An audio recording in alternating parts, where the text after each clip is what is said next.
Assalamualaikum warahmatullahi wabarakatuh.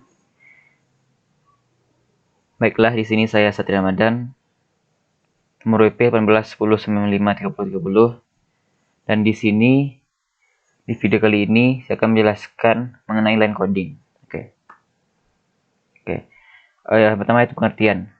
Line coding itu adalah suatu proses konversi data digital menjadi sinyal digital dengan asumsi bahwa data berisi atau berbentuk fax, angka, gambar, audio, atau video yang disimpan dalam memori komputer sebagai bit sequence. Line coding juga merupakan metode untuk merubah simbol dari sumber ke dalam bentuk lain untuk ditransmisikan dan dapat merubah pesan-pesan digital ke dalam deretan simbol baru yang disebut dengan proses encoding. Kedua itu tujuan dari line coding. Pertama itu merekayasa spektrum sinyal digital agar sesuai dengan medium transmisinya yang digunakan. Yang kedua, dapat dimanfaatkan untuk memproses sinkronisasi antara pengirim dan penerima. Ketiga, dapat digunakan untuk menghilangkan komponen DC sinyal. Komponen DC tidak mengandung informasi apapun, tetapi menghamburkan daya pancar. Yang keempat itu line coding dapat digunakan untuk menaikkan data rate. Yang kelima, beberapa teknik line coding dapat digunakan untuk pendeteksian kesalahan. Selanjutnya kategori line coding. Berdasarkan level sinyal yang digunakan, line coding itu dibagi menjadi 3, yaitu pertama unipolar,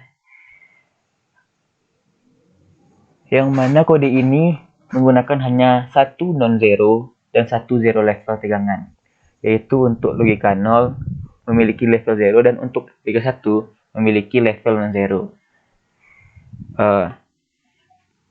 Untuk gambar diagram pulsanya dapat dilihat pada gambar di bawah. Next. Kedua itu polar, yang mana kode ini menggunakan dua buah level tegangan untuk non-zero guna merepresentasikan kedua level data, yaitu satu positif dan satu negatif. Dan untuk kode polar ini dibagi menjadi 4 macam jenis pula. Pertama itu non-return to zero atau NRZ.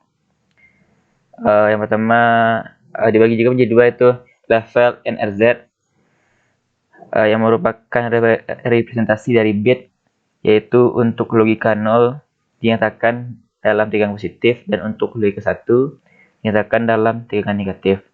Dan inverse NRZ, yaitu kode dengan ciri inverse level tegangan, merupakan bit berlogika 1 dan tidak ada tegangan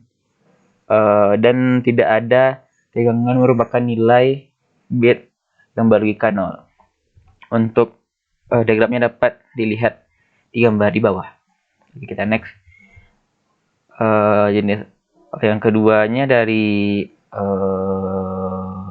yang polar, yaitu return to zero atau RZ, merupakan representasi dari bit, yaitu logika 0 dinyatakan dalam tegangan negatif dan untuk logika 1 dinyatakan dalam tegangan positif.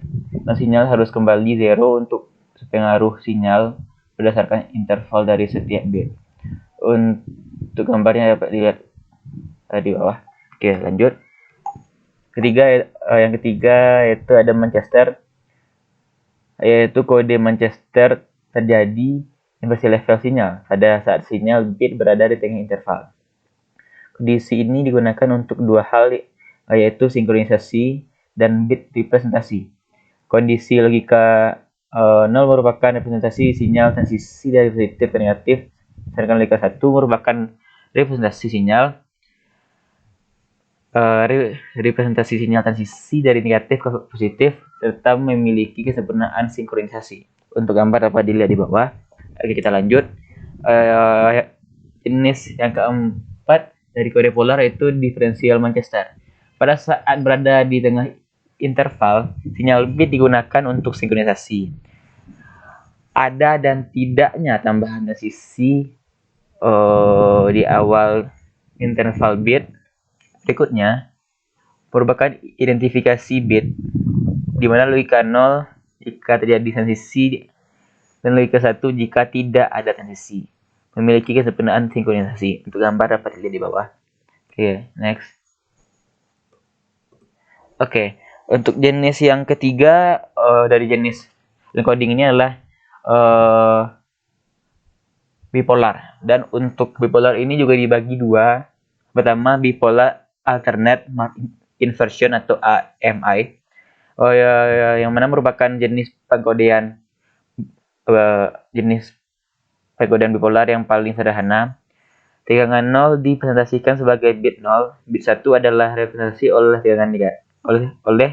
tegangan positif dan tegangan negatif berganti-ganti. Untuk gambar dapat dilihat di bawah. Oke, kita lanjut. Yang kedua itu high density bipolar 301 HBD3. Yang mana sifat itu yang pertama berdasarkan bipolar AMI.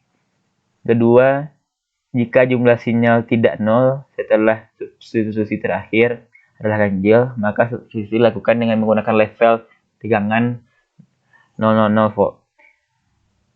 Jika jumlah sinyal tidak nol setelah substitusi terakhir adalah genap, maka substitusi dilakukan dengan menggunakan tegangan B00 volt. Untuk gambar dapat dilihat di bawah.